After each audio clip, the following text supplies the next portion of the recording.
elder brother to the ideal.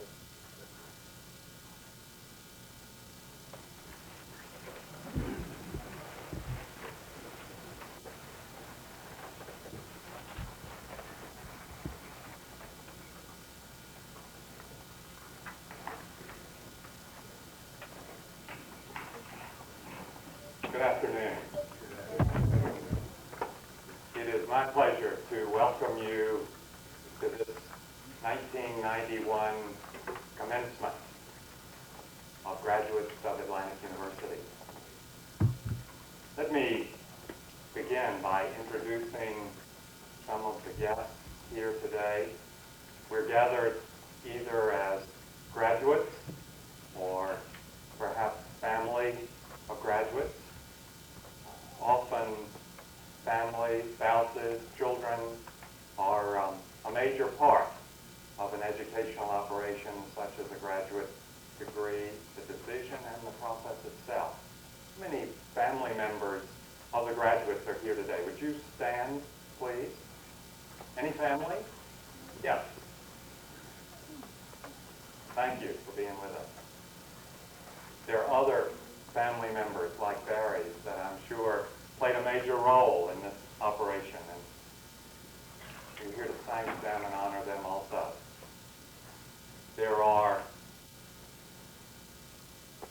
the trustees. First up, Atlantic University. This is an auspicious weekend in many ways, but one of the special occasions of this weekend is a multiplication of the number of trustees related to this work.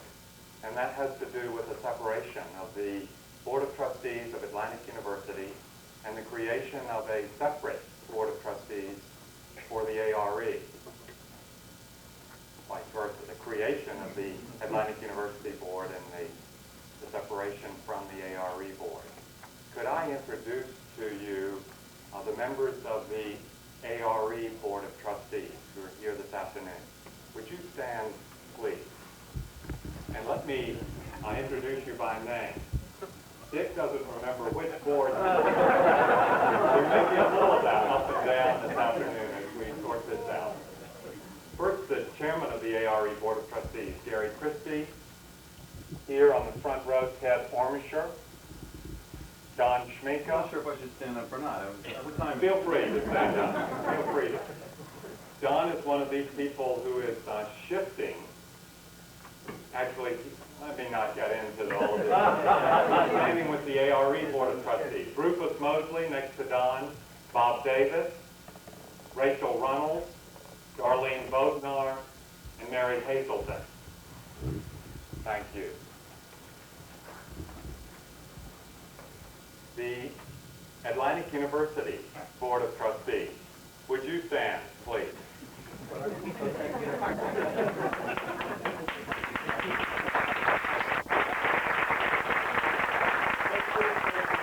Introduce you also. Dr. Linda Quest is here in front. Dr. Margaret Irby is also a member of the faculty of Atlantic University. Richard Abrams. Rudy Wilhelm, Ed Karn, and then an interlocking and overlapping of 3 members of the ARE Board of Trustees with the Atlantic University Board of Trustees. Bob Davis, Rufus Mosley, and Mary Hazelton. Don Schminka is retiring from the ARE Board of Trustees, so he stood up as he left the ARE Board and is joining the Atlantic University Board of Trustees. It's totally different the second time. Scott Jones next to Don, and Doug Torrance will be here next to Mary. Thank you for being here and choosing to be a part of this board at this time. In addition to graduates and family and board members, there are, I think Kevin here, former students who are now graduates of Atlantic University. Kevin, would you stand? Are there other graduates who are here? There are. Carl. Yes. Thank you. Anita, yes. Kevin, Anita, Carl, students who are currently a part of the Atlantic University educational program who are here. Would you stand? Thank you. And faculty members of Atlantic University, would you stand? And would you stay standing a minute and let me introduce you. Bob Danner, Margaret Irby, Doug Richards, Henry Reed, Mark Thurston, Dick Peterson. Thank you. We should have covered just about everyone in the room. Everyone gotten a moment of exercise with your up and down. Let me welcome you again. In the Atlantic University, I'll need to get these boards. In the ARE Board of Trustees meeting this morning, there was a comment by Ed Johnson, the new Chief Operating Officer of ARE, and part of our discussion about a line from the Search for God books that sticks with him as he works with the material in the readings and our attempts to apply that in this work, in these organizations.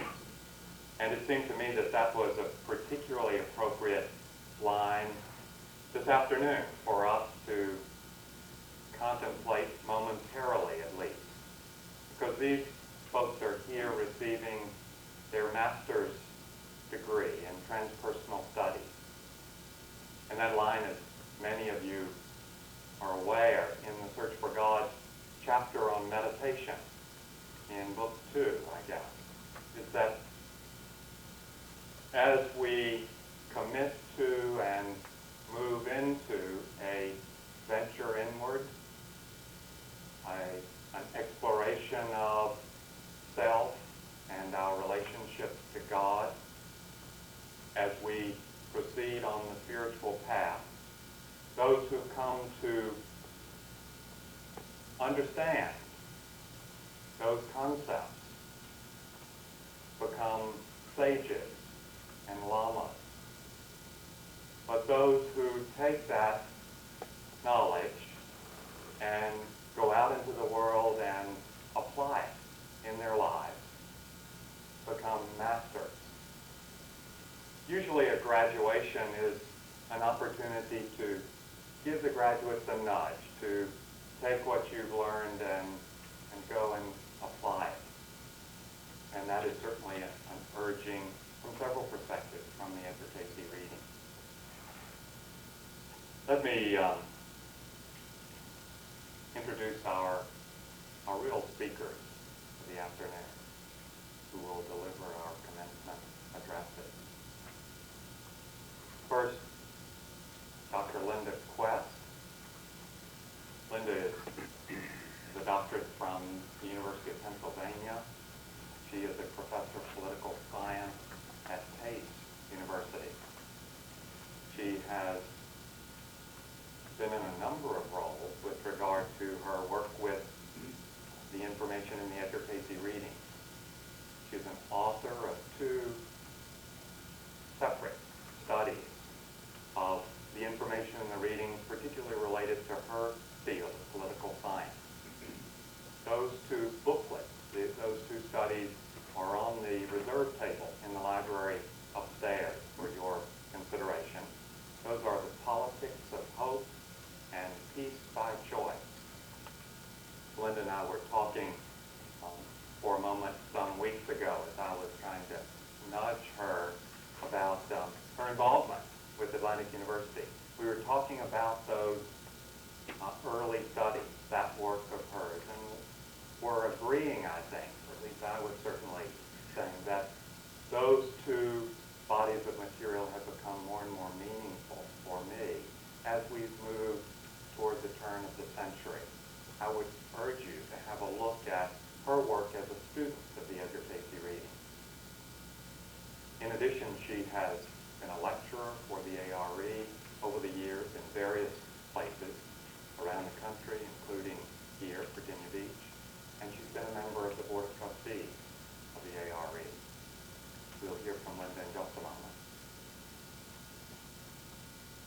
the other gentleman beside Linda is Dr. Robert Jeffrey. He has studied this world from a different perspective than political science, but in the sciences, he has a doctorate in engineering from Johns Hopkins University. He has been the president of, the founder of, the chairman of the board of several companies, on the board of directors of mutual funds, very involved in the business world over the years, and also very involved in this work. He has served many capacities here in this work as a trustee, as a faculty member of Atlantic University, as a student of the readings, as a fellow in residence of the Edgar Cayce Foundation for a number of years.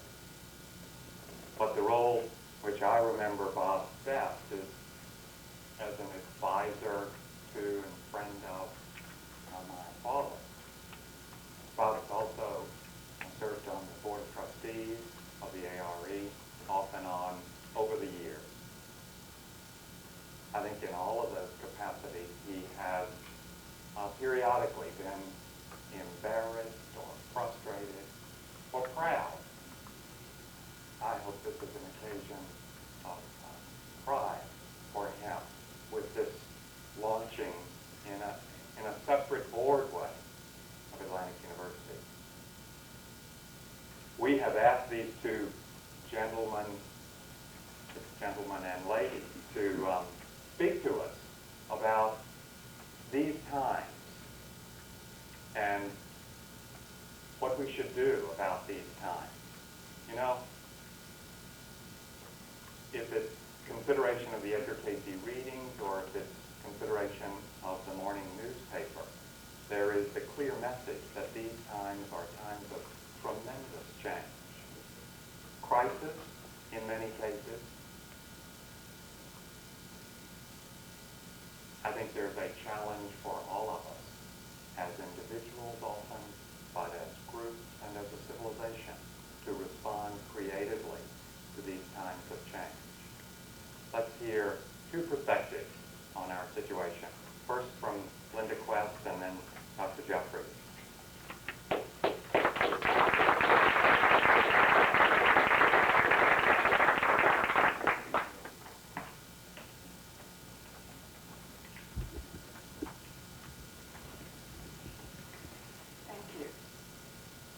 Since Transpersonal Studies started here in the current edition of Atlantic University, and since the people currently receiving their degrees began their program, there has been a pole shift in world affairs.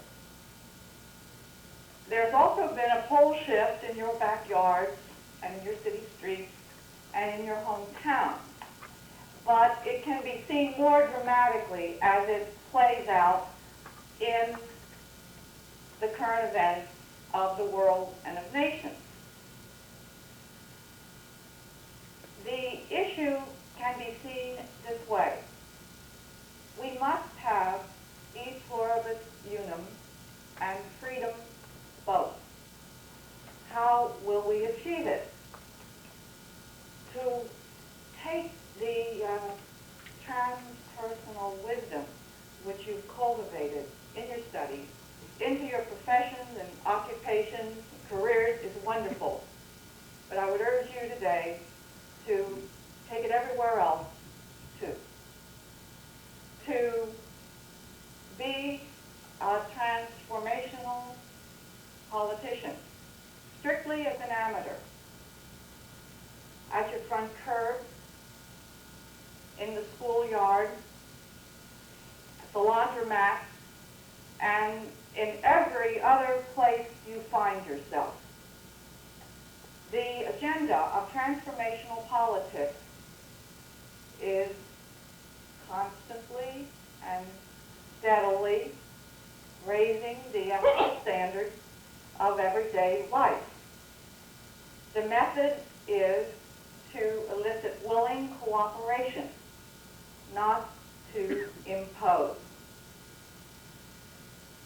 And we are at a historic moment, the like of which has never been before in all of human experience. On the basis of 1990 information published by Freedom House this year, slightly more countries are in the free category than in the not free category. And slightly more people in the world live in free countries than in not free countries. So this is our moment for concerted action, for sustained and consistent effort, which will carry through at least this decade and preferably beyond. However, the rise of freedom has brought some difficulties. You can see them this way. There are 165 sovereign states in the world, and a number of additional affiliated territories, bringing the total number of places to 225. Now, of these, 160 belong to the United Nations. The number might seem large. It isn't when you hear the next number. There are 5,000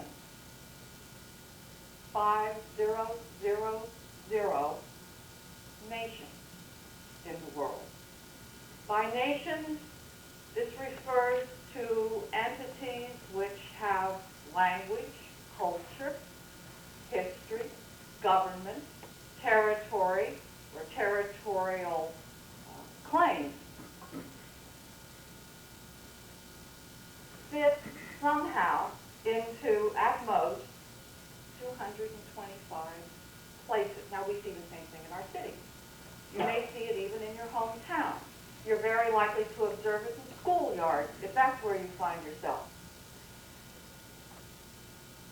That then is the scene, and what can we do about it? We can notice that many of these national entities are tribal, are race and soil, are ancestral in character.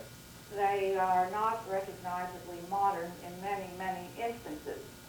Though the rise of freedom has encouraged them to cut loose. Many are engaged in acts of secession, and some are engaged in movements for annexation. They may call them struggles for freedom, but not all of those who are struggling for freedom are also struggling toward the 21st century. Some, whether they know it or not, are beating a path toward extinction. Which are which?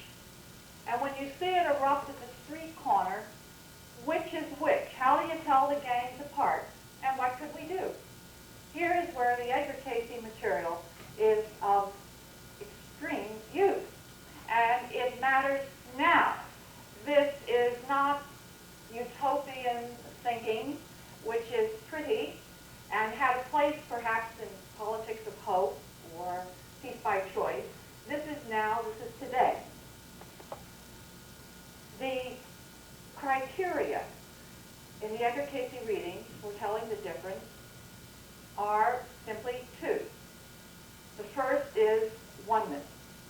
One life, one force, one source.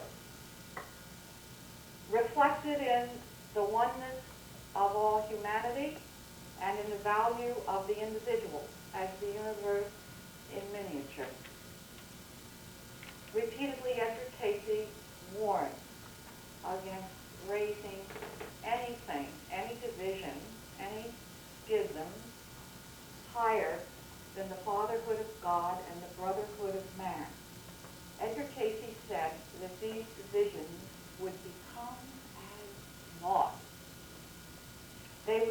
become as nothing compared with the oneness. Now, the second criterion is choice.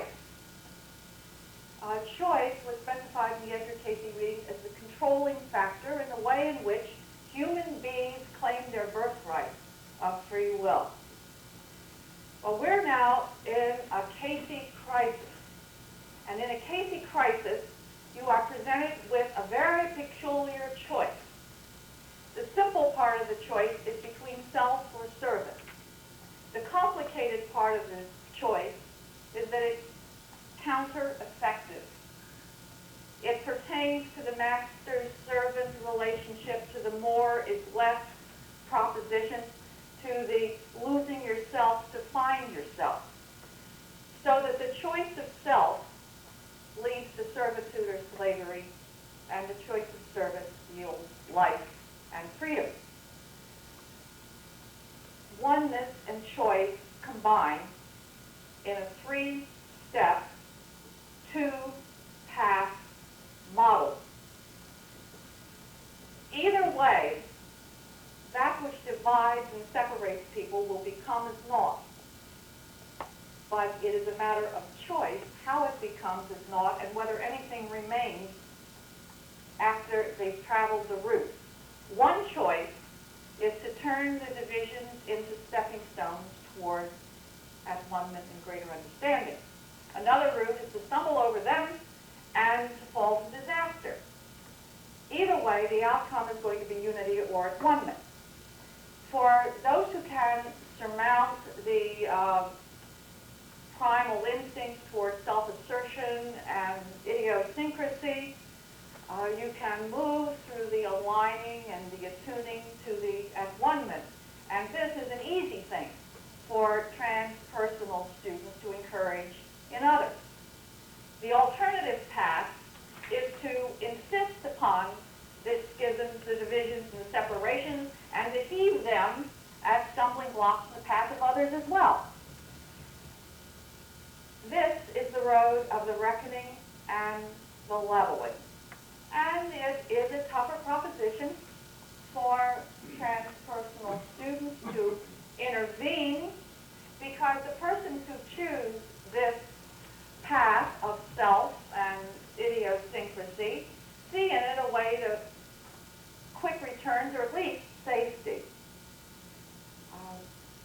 What comes out of it at the end is that they will probably lose their language, their culture, their history. They are likely to lose their government, their property. If any of that is used against or in opposition to the one humanity or the value of the individual, it can't endure. 30 years ago, yes, you could get away with it for a time. 50 years ago, even longer. But in 1991, no longer. It's doomed in the soon future. However, those who can be custodians of language and culture and history and government and land and use it with a concern for the good of all are pursuing a very different route. We need not expect or ask of them perfection. That is not what's needed. Better. We'll be fine. Love and active goodwill would be adequate ways to deploy it. Well, if this is true, and the weight of evidence in favor of the Edgar Cayce analysis makes me feel that it is true, why doesn't everyone see it? Possibly because we're approaching a point of convergence, and that the dissemination goes by stages. The familiar stages of individuals, then groups, then classes, and then masses. And it goes by a process of trial and testing. Political scientists have been engaged for 400 years in such a period of trial and testing. And it has been the struggle for freedom against tyranny. Put some dates on it. 15 1779, the Vindiciae contra Tyrannis, the vindication of liberty against tyrants. 1776, the American Declaration of Independence. 1977, Charter 77 was circulated first in that year in Czechoslovakia. So the progression has been moving over a 400-year period of time against tyrants, from individuals to groups to classes to masses, over and over. And the choice has been presented over and over between self and service. And remember that the individuals involved in this did other things. Perhaps Transpersonal Studies was not the name you put to it, but they did other things. Some ground lenses, some did farming. They had other occupations. They were amateurs in politics.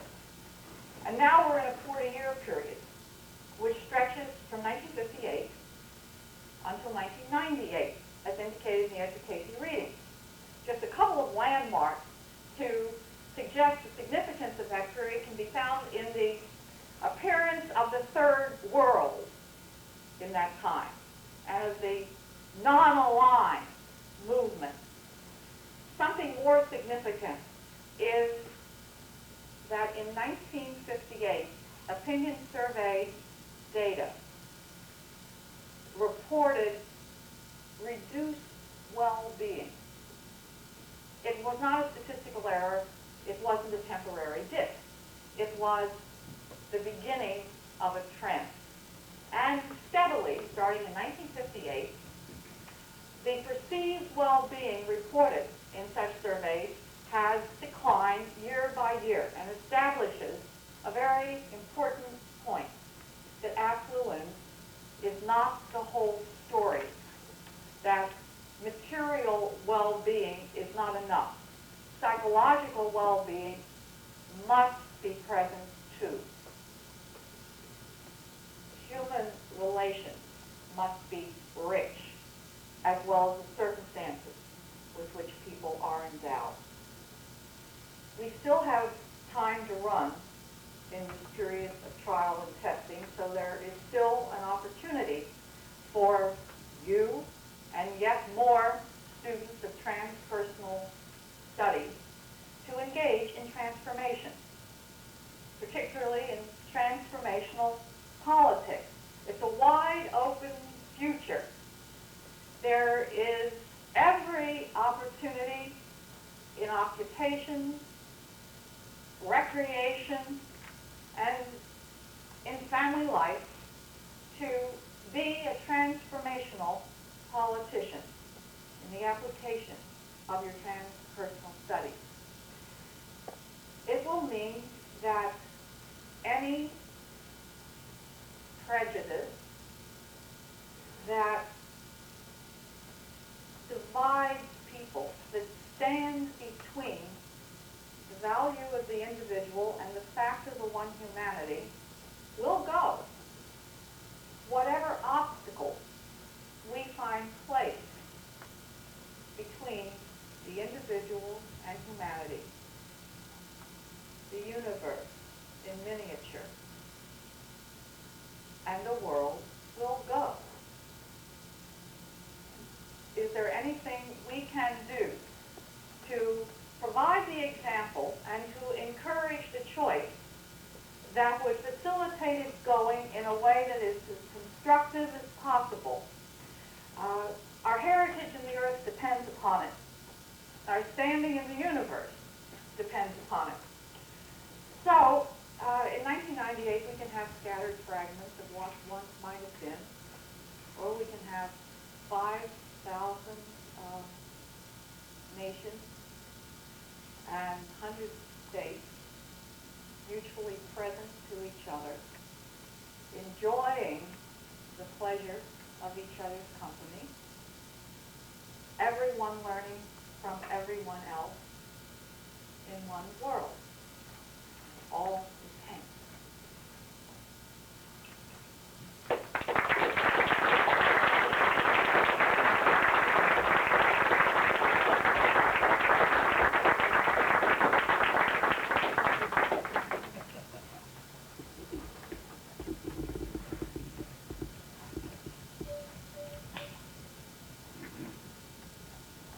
neither Charles Thomas nor I knew what Linda was going to speak about. I couldn't very well prepare anything. So he said it would be perfectly all right if I simply made a few ad-lib remarks. I thought about that. Ad-lib means doing it without preparation. Notice I have no notes. Also, I don't have the confidence to rebut anything she said. That's convenient. I used to use notes, but as I've gotten older, my eyes have made it difficult for me. I've taught, as you heard, some courses here at AU, and they use these low tables. I call them cake tables. The reason they're that size is so when little kids come in, they can stick their fingers in the cake's icing, I'm sure. But if your eyes are bad, as they get older, that's too far away. So I used to use a portable podium. And as the years went by, I had to put more and more books under it to keep raising it up closer and closer. Well, it got so close that whenever I cough, I'd move my papers all over. So I quit using papers. Remarks. I thought a little about that word, and the analogy or the demonstration of its meaning that occurs to me. Have you ever had the occasion when a grandmother picks up a little baby, scrawny, red, wrinkled, hairless, screaming, wet thing, and says, "Isn't she beautiful?" You can answer several ways. You can answer, "Oh my, yes, she is a beautiful person." Or you could go to the other extreme and say, "No, damn it, I think she's ugly." Or you could just look down the middle and say, "Some baby." Well, if you say she's beautiful, that's called acquiescence. That's from the Greek word meaning bull. If you said that you disagreed and that she's totally ugly, that's a declaration of war. But if you say some baby, that's a remark. The remark is innocuous. You don't have to take a position. You can just talk about anything and hope somebody's listening. Usually the grandmother never listens anyway. She has her own opinion of what the kid looks like. So I'm going to ad-lib a few remarks. I don't know how many college graduations I've participated in, either as a student or a faculty member, but it's somewhere between, I guess, 25 and 35. I can't remember a single thing that anyone ever said. So they were all remarks. Very appropriate. But seriously, if it's possible for you to be serious, graduations are essentially rites of passage. If you take graduation from high school, this is a rite of passage of the individual from childhood to near adulthood. They begin to approach the responsibilities and the temptations of adulthood. If you take college from college graduation, normal baccalaureate degree, usually you think of the individual as passing from a totally uneconomic unit who just spends money to an individual who has some degree of preparation for taking a role in our modern economy and thereby contributing something. Not much, but something. Well, this graduation is different. And in order to explain that difference, I'd like to use two words and distinguish what I mean by them. The word change, for example. Change in this context I take to mean simply moving from one condition to another. If you grow old, you are changing. If you repaint your car from red to black, you're changing it. There's no suggestion of the quality change. There's no suggestion of a change in consciousness. But if you use the word transformation, to me that means something quite different and much more fundamental. Transformation, as I would like to use it, means a change in consciousness. So you move from one condition of consciousness to a new condition of consciousness, and in addition, with that change, there is an improvement. So I see in the word transformation change of consciousness with an increased or enhanced sense of morality. Now, where does that fit here? I think it's one of the things that distinguishes Atlantic University.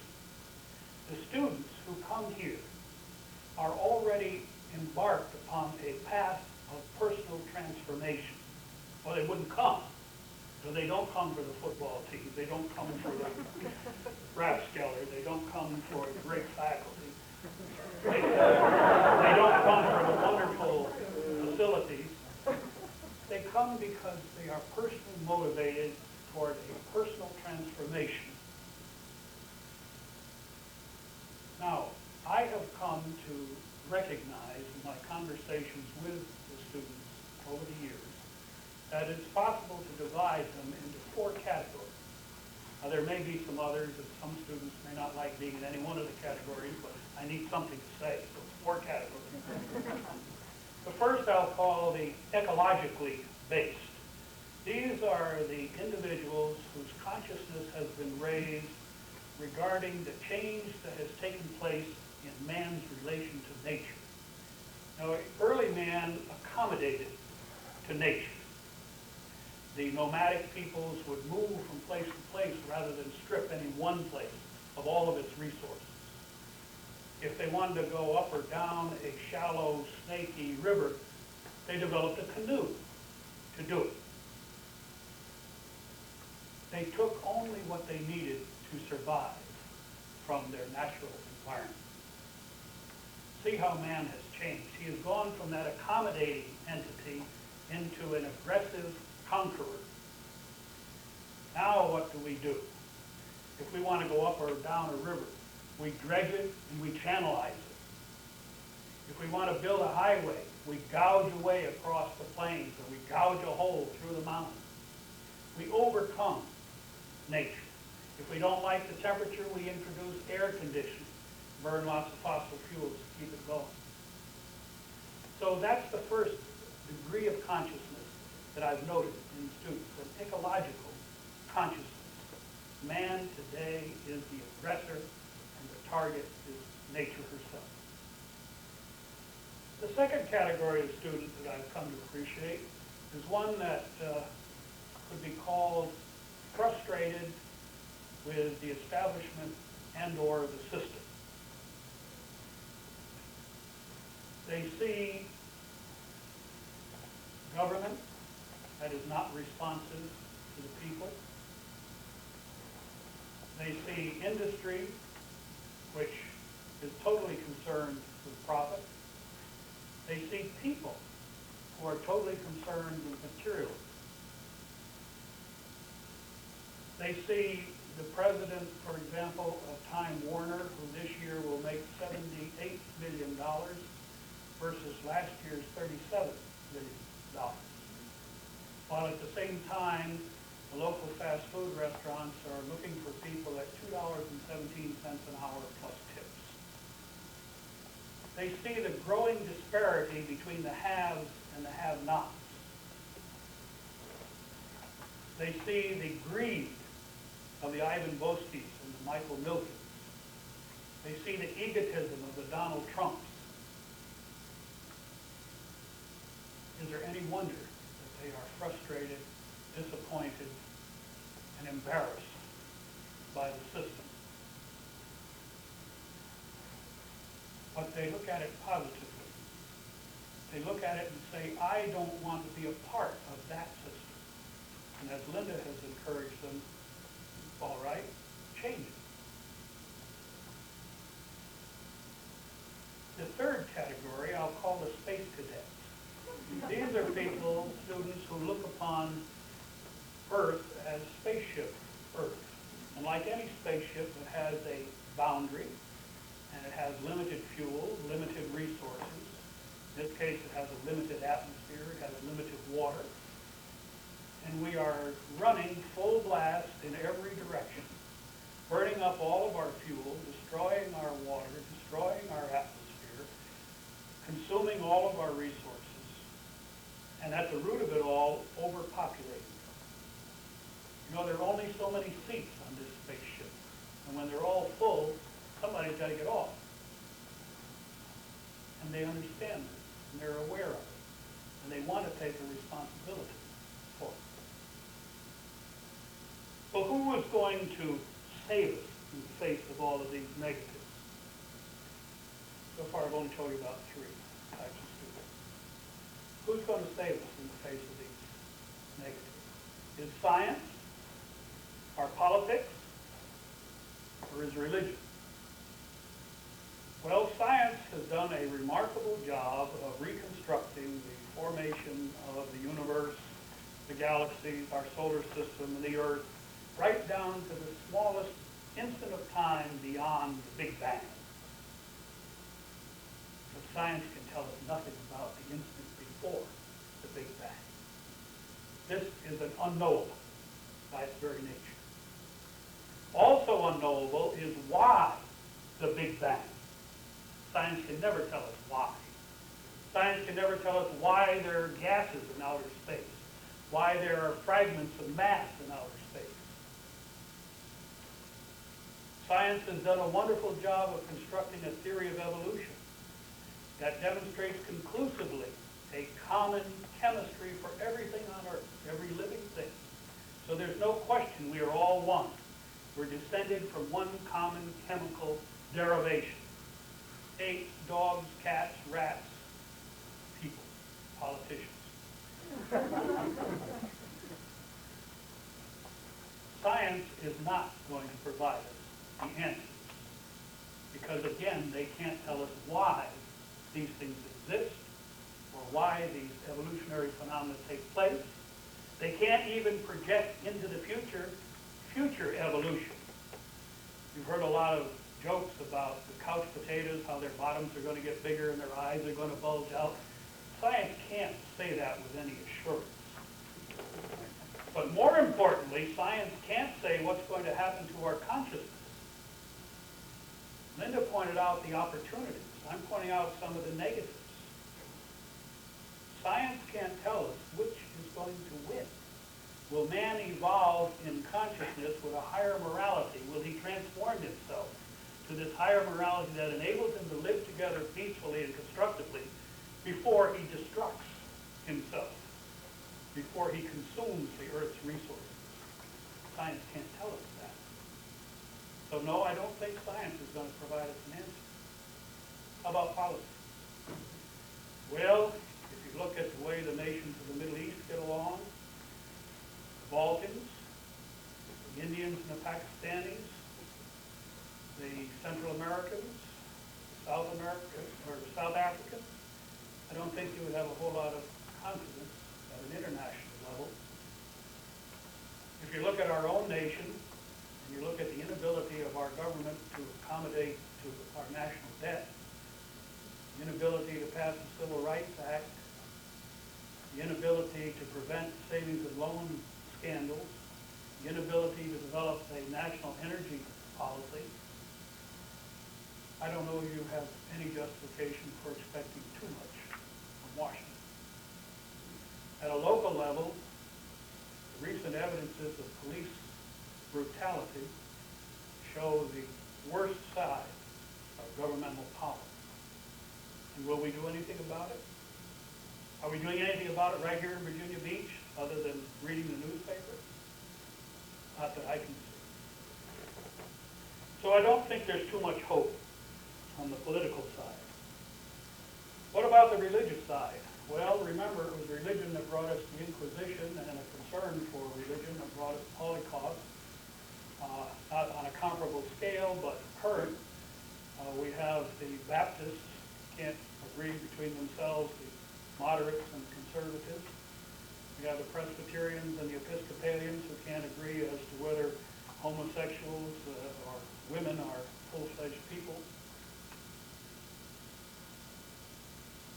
We have the Roman Catholic Church sticking to a teaching against the apparent will of the majority of at least English-speaking members relative to contraception, birth control, which is creating a great schism, which is affecting their ability to recruit new priests, new nuns.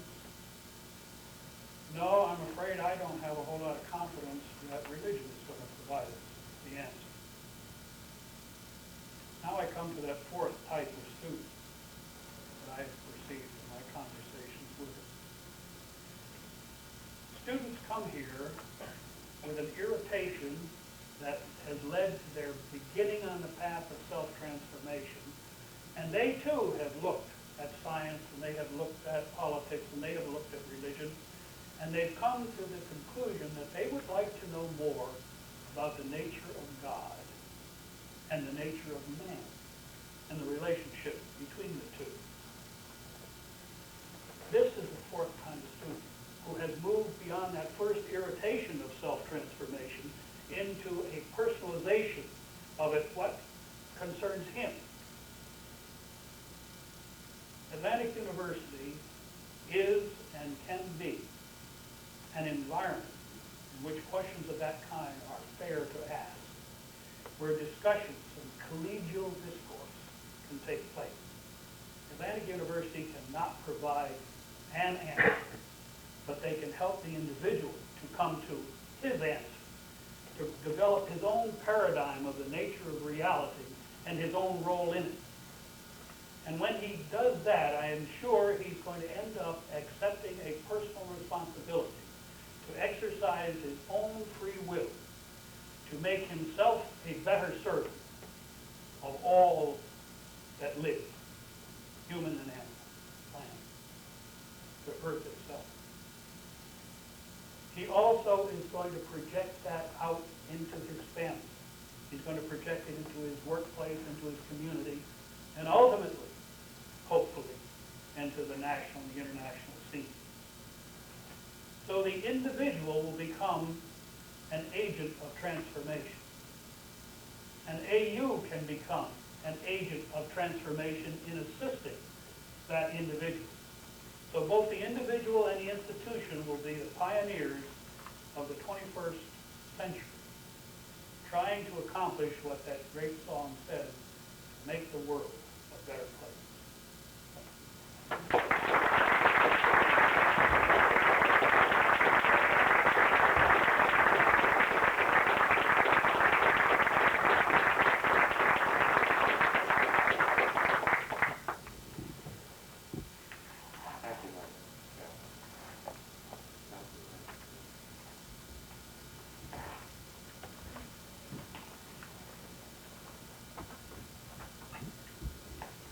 Will the members of the graduating class please stand? Mr. President, it is my honor to present to you, on behalf of the faculty, the graduating class of 1991. By virtue of the authority vested in me by the Board of Trustees and the Commonwealth of Virginia, I confer on each of you the degree of Master of Arts in Transpersonal Studies. Will each graduate please come forward as your name is called? Charles John Canturna is not present with us this afternoon. Richard L. Daly.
ideal, that which manifests in the earth in Christ Jesus.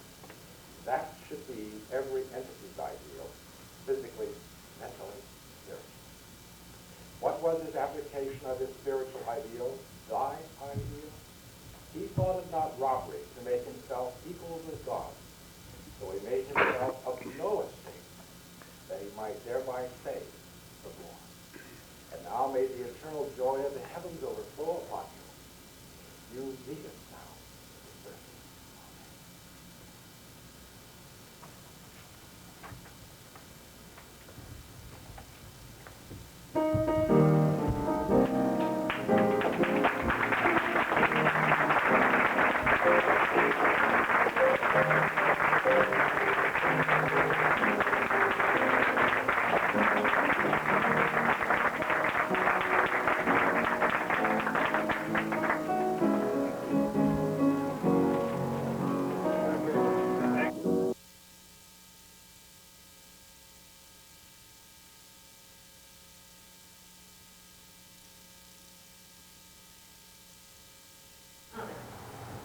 Should not condemn another, because self has condemned self.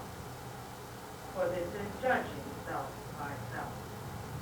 We know in whom there is hope, and it comes only from the answering of the consciousness within.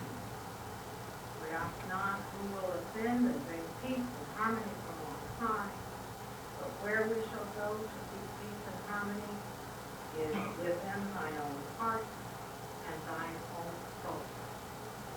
We know you are present as we are here recognizing accomplishment, recognizing growth, as we are here in fellowship, in love, in oneness.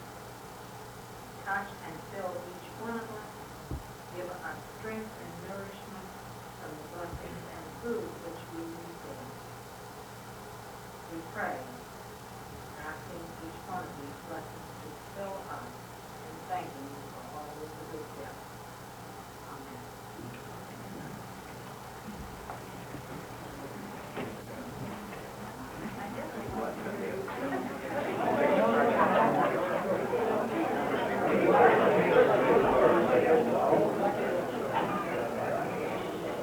While they're finishing clearing dessert plates, I think we can go ahead and start, since the opening part is letting you all know who is here this evening. And that's just a matter of people being able to stand up and sit down and wave politely. So we'll start with those introductions.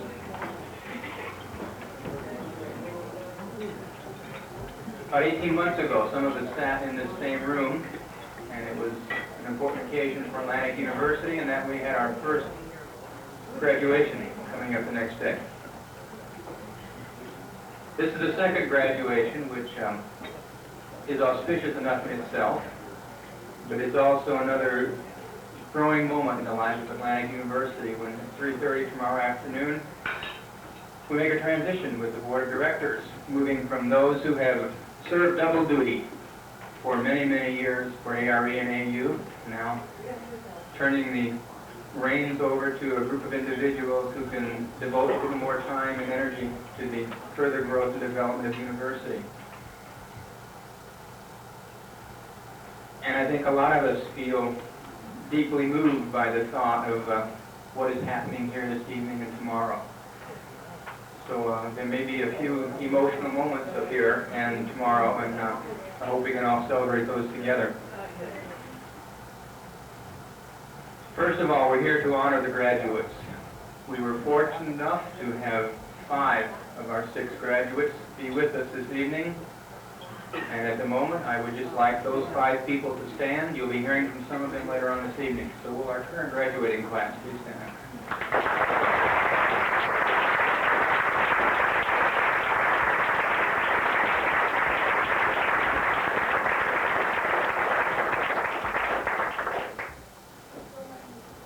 It's also the first time in AU history that we can introduce our alumni. And we do have a few people from the first graduating class who are here this evening. I think there are 3 of them. So our graduates from last 18 months ago, please stand up.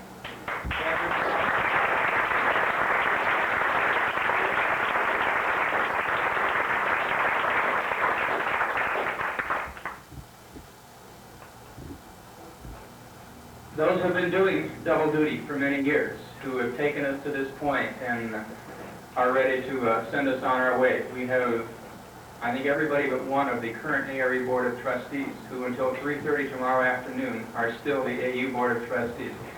So would the current ARE Trustees please stand up?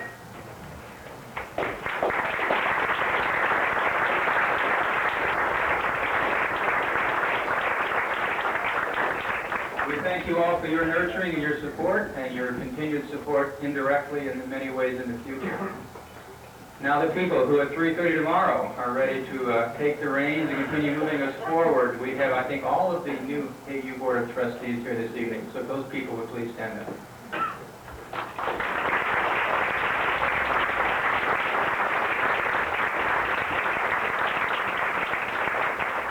If you see some faces you don't know, I hope you take a chance to get acquainted briefly this evening. A gentleman who's been guiding both organizations and will continue to do so for several years into the future. Charles Thomas Cayce is here with his wife Leslie. Would you please stand?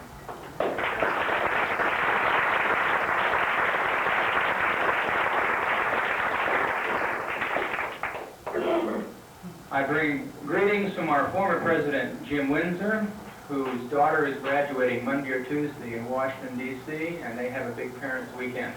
So he is celebrating with his daughter like we are celebrating here this evening. So that is why he sends his regrets. We have another gentleman who also until 3:30 tomorrow afternoon holds the occupation of Chief Operating Officer, both ARE and for AU. Some of you have met him, some of you do not. He will continue in his position with the ARE. Ed Johnson and your wife Patty are here. Please stand up.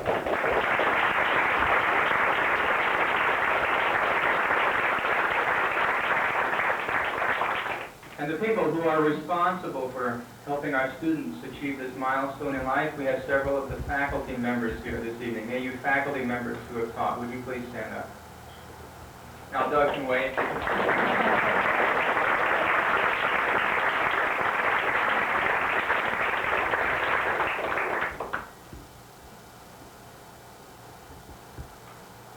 We have a woman who works with me and has probably talked to more of you than I have, and better known to many of you than I am.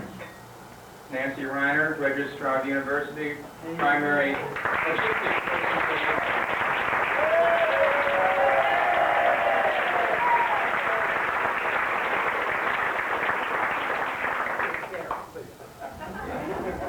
Is Eileen here this evening? Doug's secretary in the research department. No, she cannot come.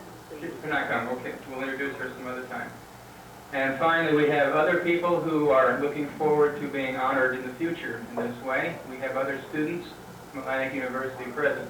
Those of you who are currently taking classes or have taken a class for AU in the last 4 or 5 years, would you please stand up?